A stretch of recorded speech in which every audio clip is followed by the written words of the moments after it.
All right, once again, long overdue, but welcome to integration by parts. When would we use integration by parts? Well, what do we know already that we like to use to integrate? We know how to do simple integration, like simple power rule and all that. We know how to integrate by substitution, so that's always a good contender. And especially when I see two functions multiplied by each other, I'm going to try for substitution, but what is the issue with all of these? None of them can be the derivative of the other. So we have a situation where we can never create u du. So we need a new way to do this, and that will be integration by parts. So the idea we're going to work with here is, what if we said, instead of these two functions multiplied by each other, what if we weren't trying to make u du, but we were trying to make u dv, where one half of the function is its own little thing, but the other one can be interpreted as the derivative of another function. And where we get this from is by using the product rule of differentiation. So we may recall back in the day we had the derivative of uv prime is u prime v plus v prime u. Now, here's all the math we do it. If we apply an integral to everything, I'm obviously bombing off some dx's here, we could get just uv is equal to u prime v, the integral of u prime v, plus the integral of v prime u. And we could rearrange that so that we isolate the integral of uv prime like this. And then if we wrote it with the d's that we love so much in integral calculus, u dv, the integral of u dv, is u times v minus the integral of v du. And this is a formula we're going to use. We'll do a little walkthrough. So let's take the first example that was on my list of functions I couldn't do by substitution.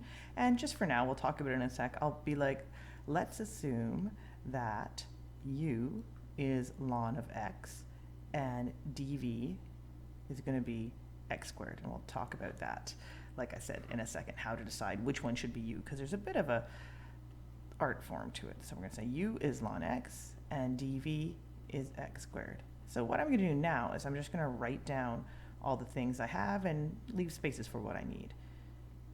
If u is ln of x, we know that the derivative of ln x is 1 over x dx. And often I drop the dx's when I'm doing this too, but I'll try and keep them for a little bit just as we start going through.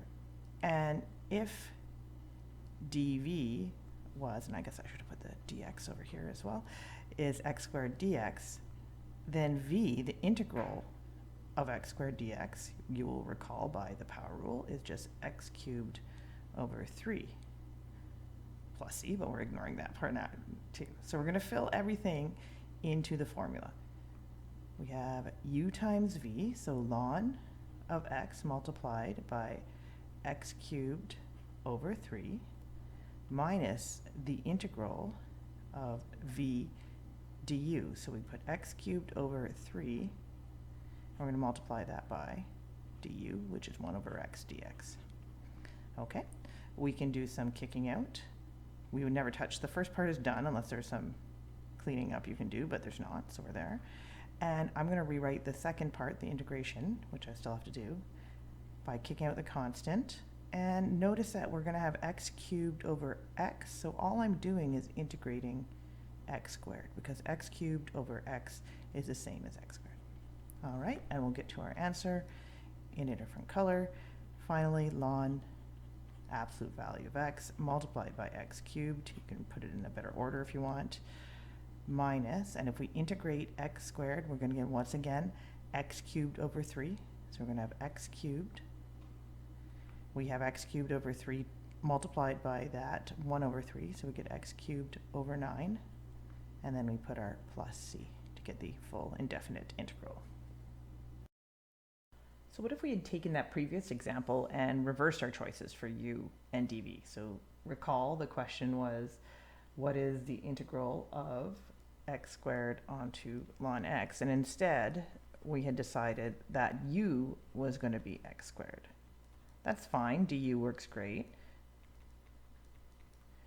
And dv was going to be ln x dx. All right, so what's v? Do we know this yet? No, we don't have a move at this level for the integral of ln x. It's actually something we do by parts as well, but so we would quickly kind of grind to a halt here and not be able to go further, and we would change our mind about which one we had decided was u. Sometimes you don't realize till you're quite in it and it's a hot mess, and then you want to go back and decide. So let's make sure we remember some key thoughts about assigning values. So u should always be something that is going to get simpler when you differentiate it.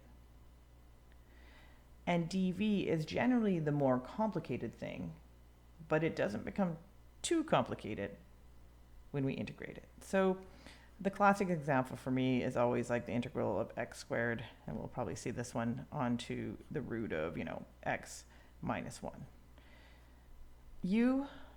X squared is simple. This is still not crazy. I've got two algebraic expressions here, but it's a little more crazy for me than x squared. Okay. We also have a great acronym. LATE is what we'll use for this level, where this is how to decide what, doesn't like that word, how to decide what u is going to be. So it's the first one you see. So if you have, an algebraic expression multiplied by a log, like we did in our example, because logs are before algebraic, we're going to make u this. If you had, a trig, let's go forward, a trig multiplied by an exponential, the trig would be the u. Algebraic and exponential, the algebraic would be the u. Okay, so whatever one comes first in the word LATE, logs, algebraic, trig, exponentials, is the one that gets to be the u. It's a great way to remember. So we'll roll through a couple examples using I'll put my LATE up here so I know, I can just quickly look.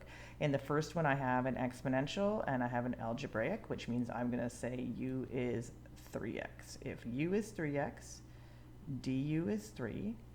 If dv is e to the x dx, I should put a dx there, keep forgetting, then v would be just plain ex. All right, let's build it. The integral of u dv is equal to, and I'm putting it down one more time, uv minus the integral of v du. And just filling everything in that we've got.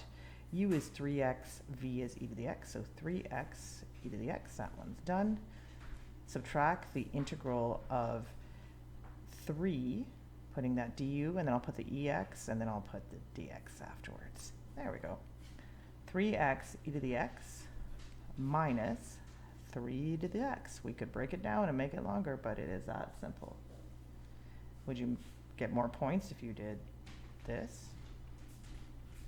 Sure, maybe not, whatever. If you like to factor, you go right ahead, but either of these are fine for me. Okay, looking at our second example, we have trig, and we have another algebraic, good old x squared. So we are going to make u into x squared, which means du is going to be 2x. We assign dv as cosine x dx, putting my dx's back in, and then v, the integral of cosine is sine.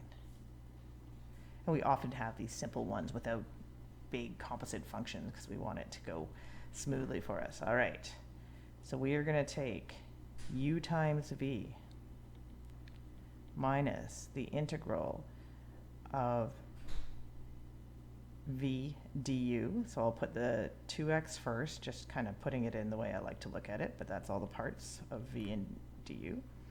All right. What happened? We're not done, right?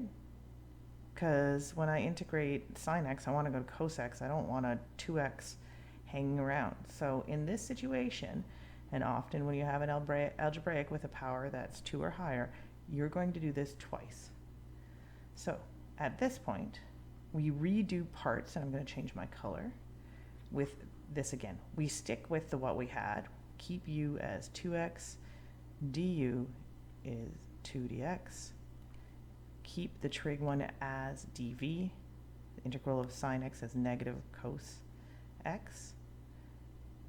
Oops, I should have put that here. Got ahead of myself. Okay, let me just clean out this bad Larry there.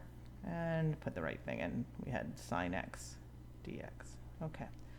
So now we have to go again. I'm going to write down everything from the start. We had x squared onto sine x minus, and then I'm going to put some brackets around because this is us doing the second piece of the parts here. uv, so negative 2x cos x, minus the integral of v du. So we have minus 2 cos x dx. Lots of negatives to mess us up here. Okay, cleaning up, maybe I'll put it in black so it's easy to see because I'm writing in a room.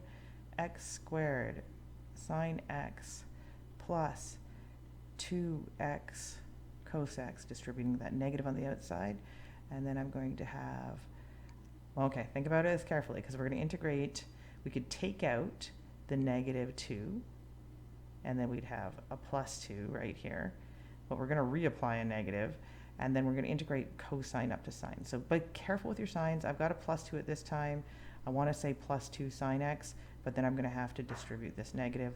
So it's going to be minus 2 sine x, and then finish off with plus c.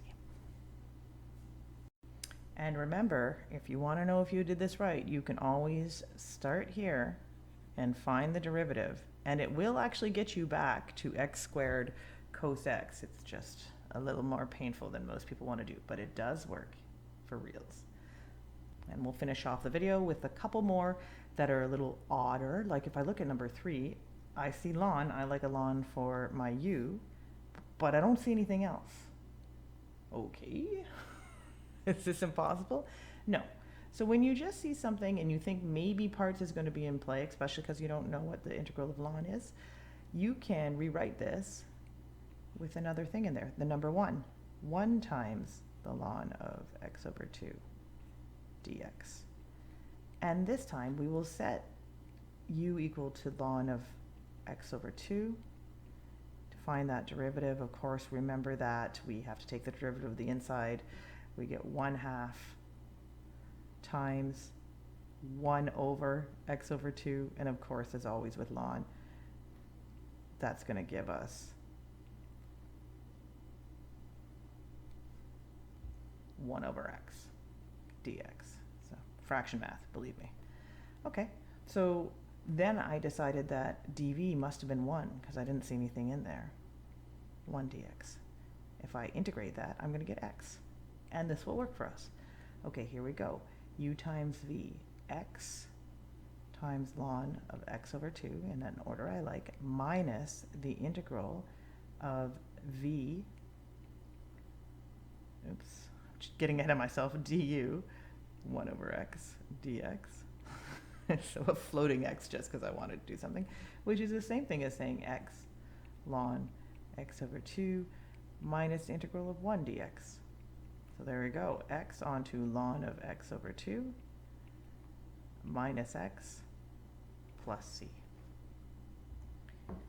And in my second example, rewriting integral of x squared onto x minus 1 to the power of 1/2. And this is a problem where, we try to use that late acronym, but they're both A's, they're both algebraic. So we go to that other general rule. We said make u the simpler one and make dv the more complex one, but don't let it be something that's going to go crazy when you integrate it. So I'm going to say u is equal to x squared. And we might remember something about the last time we had an x squared as our u, which means du is 2x. dv is x minus 1 to the power of 1/2, picked for a reason. I'll put my dx's back in. Picked for the reason that the derivative of the inside when we're dealing with our kind of integration step is going to be 1, so it doesn't really interfere with anything. And we go u to the n plus 1 would be 3 over 2. So we're going to have x minus 1 to the power of 3 over 2. But we also need to divide by 3 over 2, which is the same as multiplying by 2 over 3. Okay, so dividing by that n minus 1. So I'm going to sneak it in there, 2 over 3. Okay, parts again, let's go. I'm going to break it out over here. That's so brutal. Keeping the pattern, u is going to be x, du is 1 dx. dv was x minus 1 to the power of 3 over 2 times dx. In order to get up to v, we apply the power rule. So we're going to have 2 over 5 as my multiplier, because it was divided by 5 over 2. And then we have x minus 1 to that n minus 1, 5 over 2. Blah. Okay. So just dealing with what is going to go in here. U times v.